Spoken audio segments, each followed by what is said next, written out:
तो बैठे बैठे आज सोच रहे थे हम कि मोदी भक्तों को शर्म महसूस होनी चाहिए, है ना। किन मोदी भक्तों को शर्म महसूस होनी चाहिए?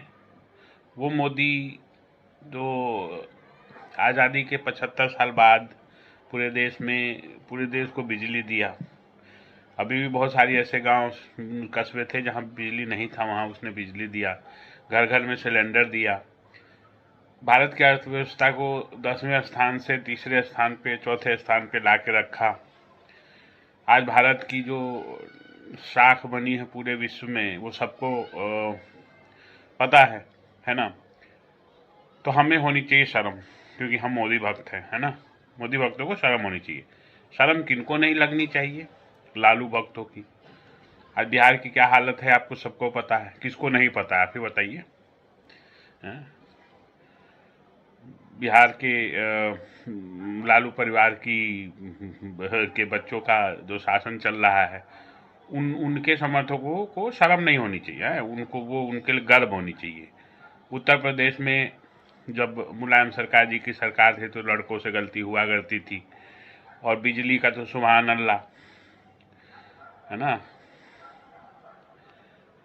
बिजली 24 घंटे में कितना आता था सबको पता है। लेकिन उनके समर्थकों को कितना करप्शन, कितना घोटाला, कितनी जमीन की लूट, पुलिस की कितना गलत इस्तेमाल हुआ करता था सबको पता है। लेकिन सपा और इन पार्टियों के समर्थकों को शर्म नहीं आना चाहिए।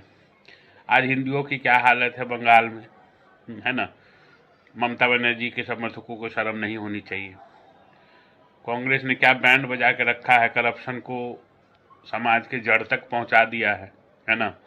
उनके समर्थकों को, उनके चमचों को, कांग्रेस के चाटुकारों को शर्म नहीं आनी चाहिए, है ना। शर्म किसको आनी चाहिए?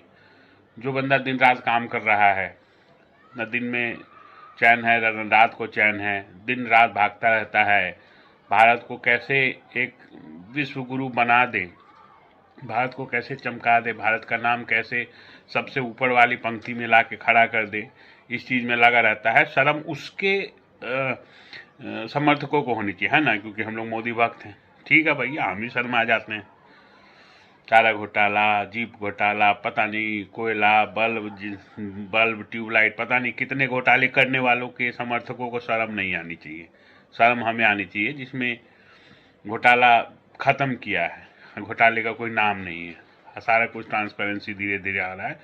चलिए भैया, हम शर्मा गए, है ना। चलिए, शर्मा गए। नमस्कार।